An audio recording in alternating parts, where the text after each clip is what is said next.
elimination game. What Michael year Jordan he was didn't in? show up. It doesn't matter. Michael Jordan did not Damn, it show don't You up. know what I mean matter about this though. clown Just like stuff, I bro? said, Goddamn. He didn't answer the you won't let question. me He finish. brought up a You won't let game. me You didn't finish. answer the question, bro. You Answer won't the let me finish. question, man. You won't let You're me going finish around because the it's about question. Michael You Jordan. going I'm That's around not why it, you going a man. around goof. the That's why question. you a goofy I'm in the hat, telling you. bro. I'm telling you. You ain't telling me nothing. 1986, 1986 Nobody, elimination somebody game may not 3. know what year he Michael came Jordan in. did not show up. He was outscored by 2 of his teammates, and he was outscored by Danny Ainge. That's not showing up. Then we go to the next year, 1987. Michael Jordan went on TV complaining about Magic Johnson winning MVP. He was saying that the media did not take into account him being a two-way player when he was under 500, an HC, and he's saying that Magic Johnson wasn't a two-way player like him because they gave him a whole bunch of fake stats, so they had to look more into what he That was just doing. Still proves ain't that answer the ignorant question, you are. Yeah, man. That just proves that Michael ignorant. Man, Jordan, I told y'all you, are a I trip, already told bro. you what happened Y'all a with trip. Jordan in 1986 when he did And what perform year was in the that? elimination game. What season? What season was that for 1986 Mike? game 3. What season was that? First, It second, was the third? second year. It was What the was second it? year. It was the second year. Oh, thank you. The second year, and then his third year, he did the same thing. He underperformed in the playoffs.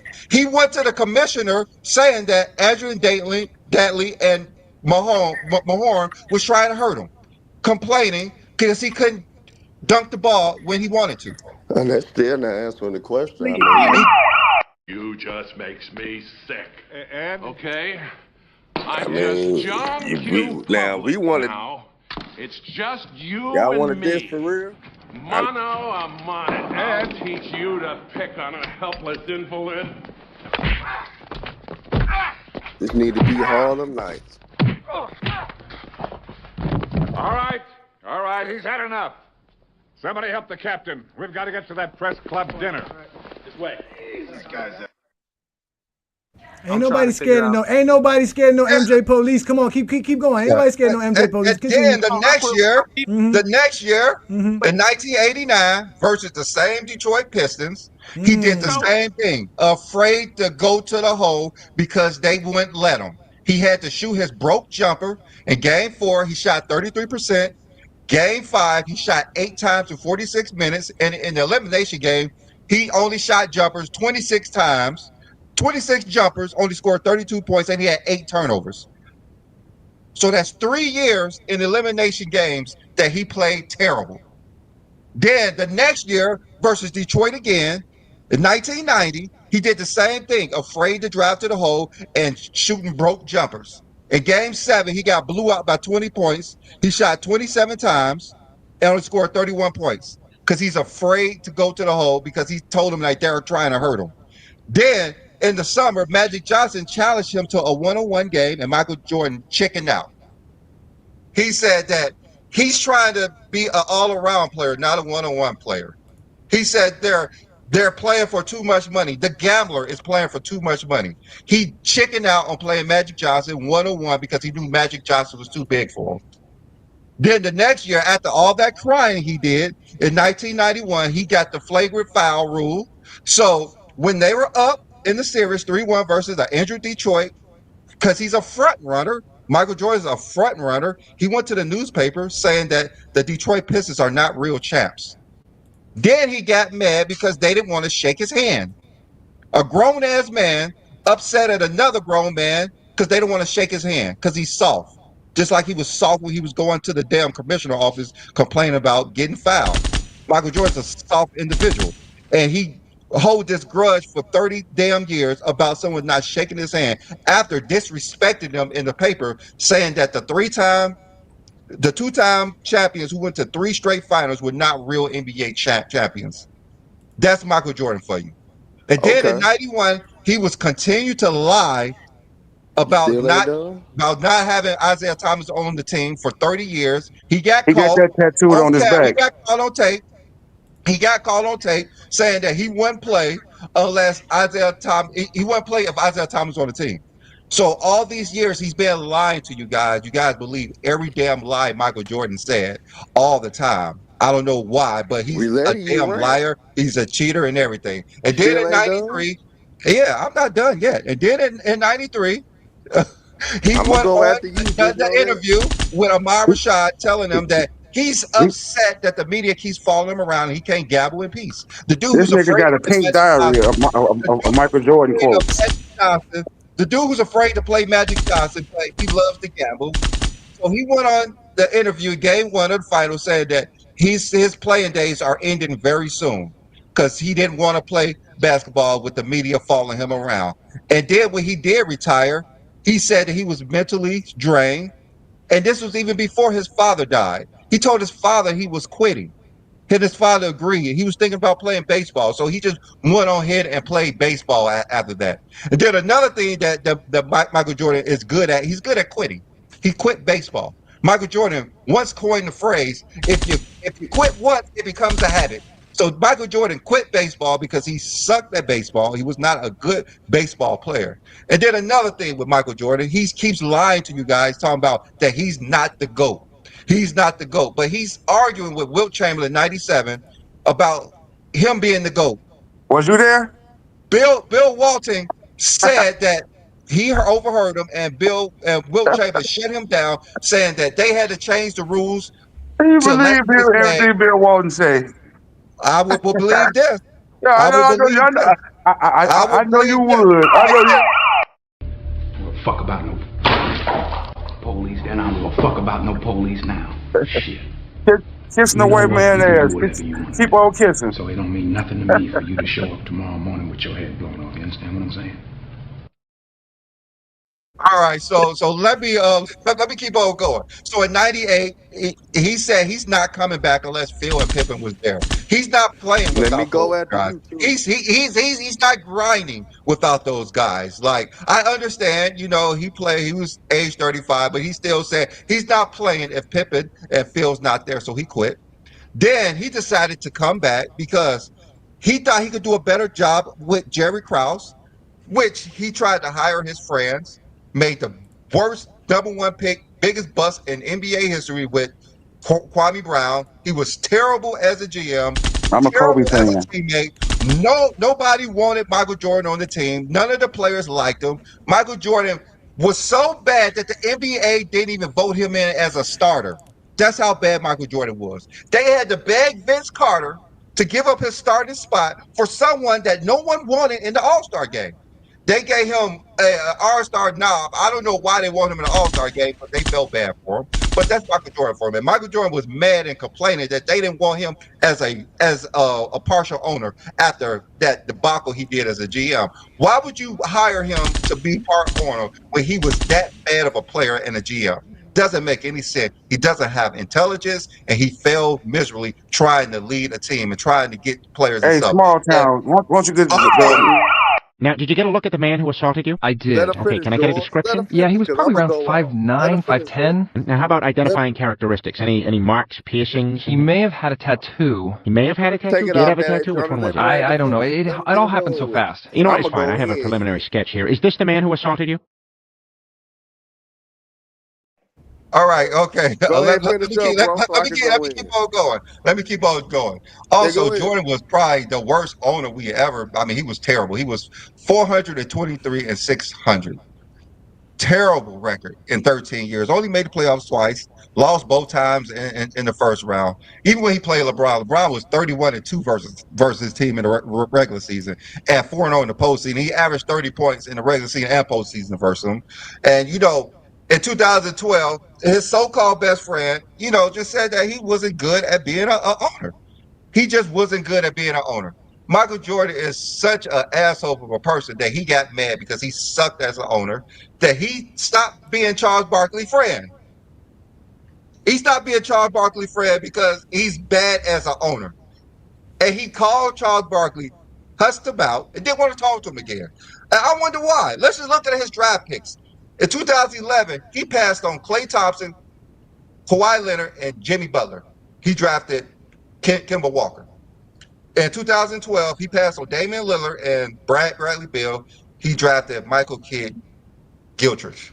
In 2013, he drafted Cody Zeller when Giannis was available. In 2014, Noah Vonleh, whatever that dude is, when Zach LaVine was available. 2015, Frank Kaminsky, when Devin Booker was available. In 2016, Malachi Richardson, when Deontay Murray was available. 2017, I guess Malik Monk was a good pick, but he passed on Donovan Mitchell and Bam I bio. And in 2018, he traded away Shea because he wanted Mal Bridges, who was a draft pick after with 3 first-round picks. So he passed on Shea Gilchrist Alexander, who's a superstar, because he doesn't know talent. But he finally got LaMelo Ball in 2020 after he decided that, he just couldn't do it no more.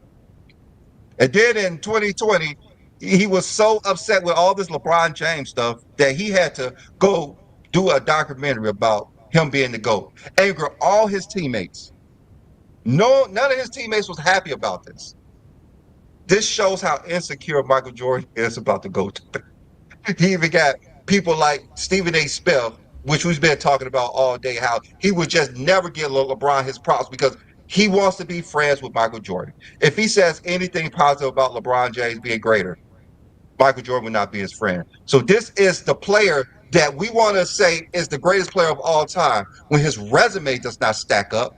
And with him as a basketball player, as soft as he is, complaining, as emotional as he is, he's a cheater. He's a quitter. He's a lot of things. There's nothing about Michael Jordan that states that Michael Jordan is the greatest player of all time. Okay, you did all right. As you can see, the more you fuck around, the more you're going to find out. And also, if you stay down here and you never fuck around, you'll never find out. You got knocked the fuck out, bitch! Yeah. I got a response to that. I can respond to that. I can go on my We know you're going to respond. Go ahead. About LeBron James. Let's start off with his basketball career, because unlike B. Lee, he really for like 7 minutes really was getting personal. I'm gonna get into the personal stuff after I break down his basketball failures and how he choked the game. B. Lee was mentioning games for Mike, so let me start off with 2007, game 1 for LeBron James. 14 points, 4 for 16 from the field. Really was shot poor that whole final series, 30-something percent from the field, man. Just was a poor performance for a debut in the NBA Finals. We know our guy Mike ain't never had that damn issue when he made his debut in the NBA Finals. But, man, let's move on. The 2008 Game 1 against the Boston Celtics in the Eastern Conference semifinal. This motherfucker went 2 for 18 from the field, 12 points. And I ain't even got to the turnovers because I don't even have to get there. That's just how bad he performed in certain moments of that. Then we could go in, y'all. 2010, Game 5 for LeBron James. This motherfucker 15 points, 3 for 14 from the field. Just terrible, man. Just just very terrible, bro. Got his ass kicked to the point where the man walked out. There was stuff exposed about him. DeJounte West having relations with his mom and all that. He took his jersey off, just basically quit. And he just was giving up, right? But I'm gonna get back to the other stuff that he did after the fact during the offseason in a minute. But let me go and get into how he performed in 2011. Y'all know he choked in 2011, of course. But the worst game to me, y'all, look at what he did game 4 in the NBA Finals. 8 points, 3 for 11 for the field. He just basically was a shell of himself, was a weak-minded buffoon, a weak-minded fool, and he got his ass kicked and let a guy like Jason Kidd D him up, let people fool people to believe that JJ Barea D him up, and then let Jason Terry talk cash shit to him, getting a tattoo of a trophy on his arm, better saying we gonna whoop y'all ass, and which he did in 2011. Now let's get down to it more. Game 5 of 2014. Y'all know he always do bad shit and always choke up against the Spurs for the most part. Game 5 of 2014, this nigga had 7 points, 2 for 10 from the field. Just horrific, bro. Just terrible, bro. Nigga just always hold up in big moments in playoffs, bro. And then let me just get into the weak-minded shit that LeBron James has done as well. Y'all remember, y'all, after the decision when he made the decision, made the broadcast that he was going to Miami. Did he tell everybody in Miami, hey Johnny, I knew you was looking forward to winning more than 2 damn titles. Did the nigga say not 1, not 2, not 3, not 4, not 5? Did this nigga basically say he was gonna run the whole damn league? That the Miami he was gonna win so many damn championships that it was basically gonna be easy work for them? What'd he do? He let y'all down. Only won 2 titles. got his ass underachieved in Miami, and that's that on that. But guess what? Guess what he ultimately ended up doing, y'all? When he came back to Cleveland, he did that amazing comeback in 2016. I'm gonna talk about what he did. He did that, right? But the following year, once the Warriors basically gave LeBron James his own medicine, basically got him back when KD went to the Warriors. This nigga in 2017 was complaining about help, went to the media and started complaining about help. And he got so sensitive to the point when Charles Barkley called him out for him. Guess what the asshole did since B. Lee want to talk about how Michael Jordan treated Charles Barkley? Guess what LeBron James did? Instead of him coming back at him, and all he had to say that you never won shit, so why you saying something to me? This nigga talk about Charles Barkley throwing people out of windows and not being a role model and all those things because he got personal. Because when people take shots at him, you seen how he did Kendrick Perkins. He'll unfollow you.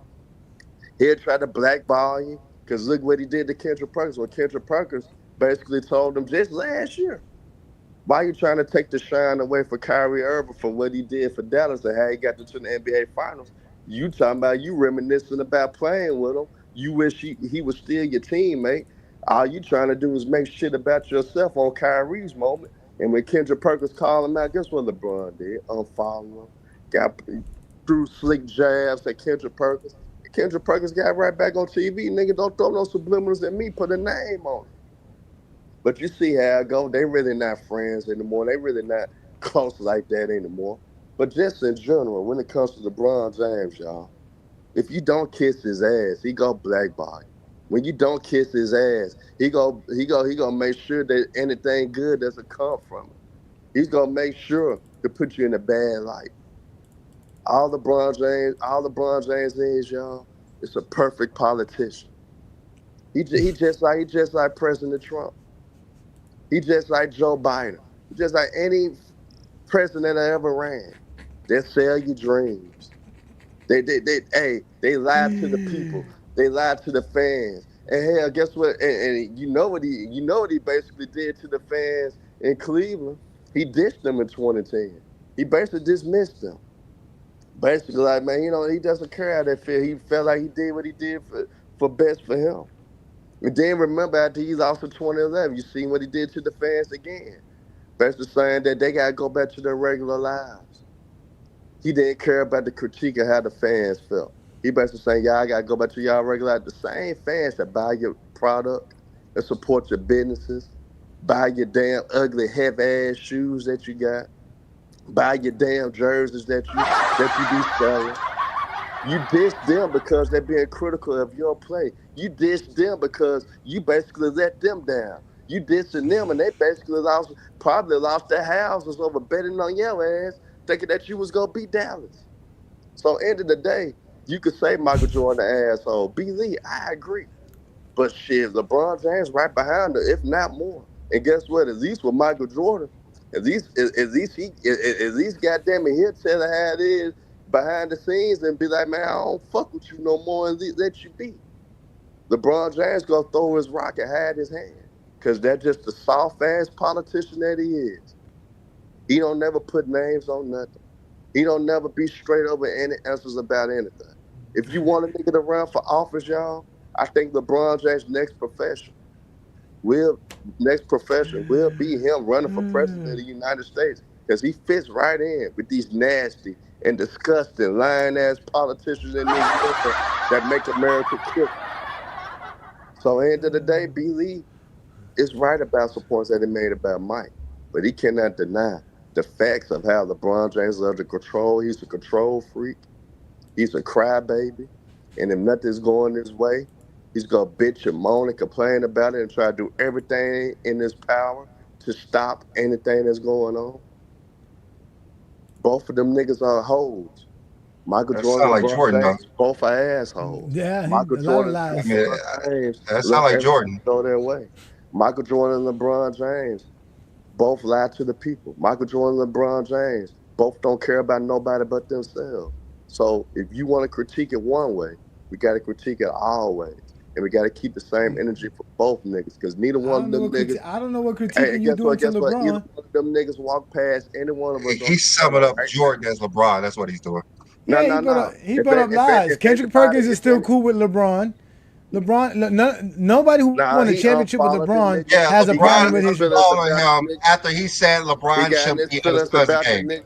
And his Wait, dad. hold on. After he said he should be in his son's game. Unfollowing? So we're holding unfollowing somebody in social media with some kind of stature or some kind of. You can't feel no type of way when somebody call you out. Even when Kendrick Perkins talked about LeBron James got in his feelings. Perk talked about it. He got on live. Why would he? That's the son. He got on and talked about it. He did a whole live. And Okay, Herm. If somebody told you shouldn't show up to your son's game, what would you say? No, I my wouldn't question. say shit. This is what I'm gonna honestly do. I'm gonna tell my son we finna shut these bitch ass niggas up. No, if Kendrick Perkins wants to reach out and have a conversation with LeBron, if Kendrick Perkins wants to reach out and have a conversation with LeBron, he can. Charles Barkley cannot. Charles Barkley cannot call Jordan. Jordan will not accept Charles Barkley's call. He won't accept Charles Barkley's apology. He won't accept nothing from Charles Barkley. Charles Barkley's been trying his hardest to get back in good favors with Jordan. Kendrick Perkins could call LeBron right now and there's no issues. So that's a lie. But Scottie Pippen, they can't even do a reunion of the second 3P team because half the team don't get along with Jordan. Yep. Now Jordan in that situation, how crazy that is though, it's gonna be hard for Jordan to mend that with Pippen because it's what his son. Ain't no mending no more. Pippen's over with it. No. I think Pippen never had a relationship with Jordan. Pippen's tired of lying. It don't bother. Pippen been spending 30 years lying. He's done with it. He ain't lying no more. I think his son fucked that up. Now Pippen actually been very critical of today's era lately too, which I don't know. But I think they can mend that. That's fine. I think the son really fucked that up for Mike. That's fine. That's Mike's problem. Mike should have been a better father. His son wouldn't have been better. And Herm, what you say was trying to make that right now. Charles LeBron trying to make that right now. Off the court. You know what LeBron has done off the court to even utter that statement?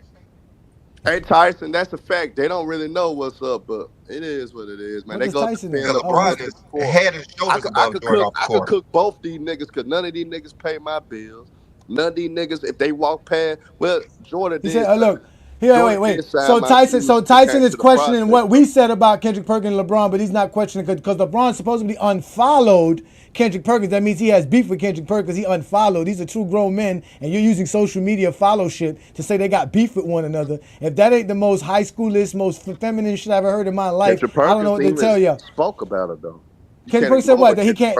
Did he say him and LeBron James are not friends anymore? That he can't call LeBron James? They said they had issues, bro. I mean, you could go to his old lives. You could go to how they documented. They have issues. Kendrick Perkins had issues with LeBron.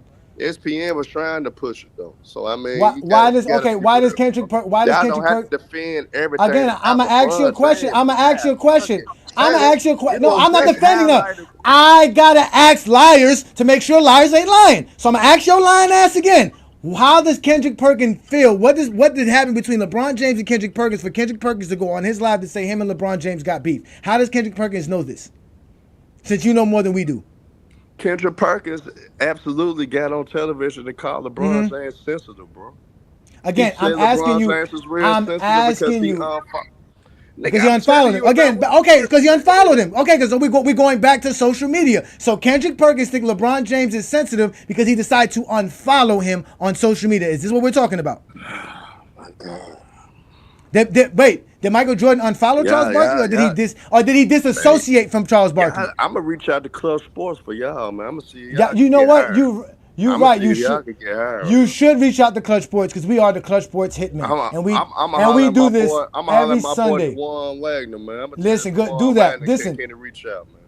Exactly do that because we do this every Sunday noon Eastern time. Nigga that I know personally. I bet DeJuan, man. You think he get a touch? You don't know no DeJuan, Herm. Stop it, okay? You don't know basketball. You don't know none of that. What you do know is that GOAT James Kingdom goes live every Sunday noon Eastern time.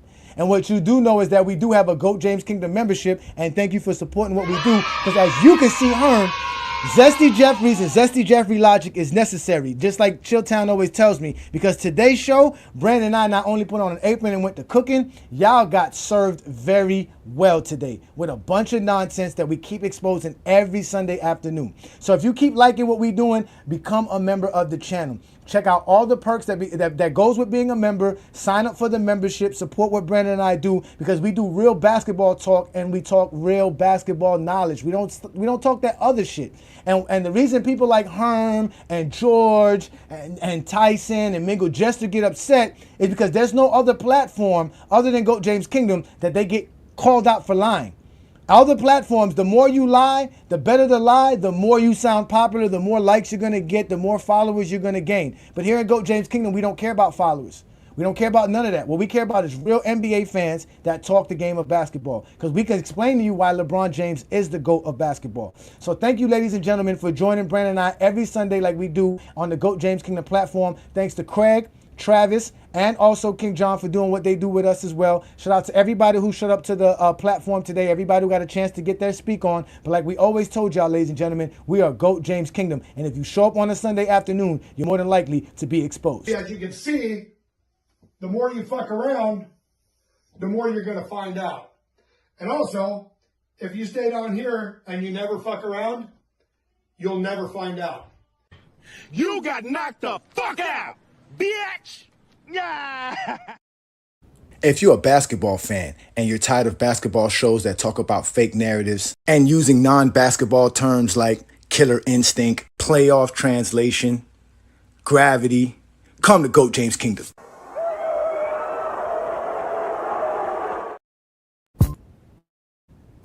Welcome to GOAT James Kingdom, where basketball lives forever. You get to enjoy BB and A Johnny talk basketball every Sunday noon Eastern Time right here on the GOAT James Kingdom channel. Support by subscribing, and also check out the membership at GOAT James Kingdom.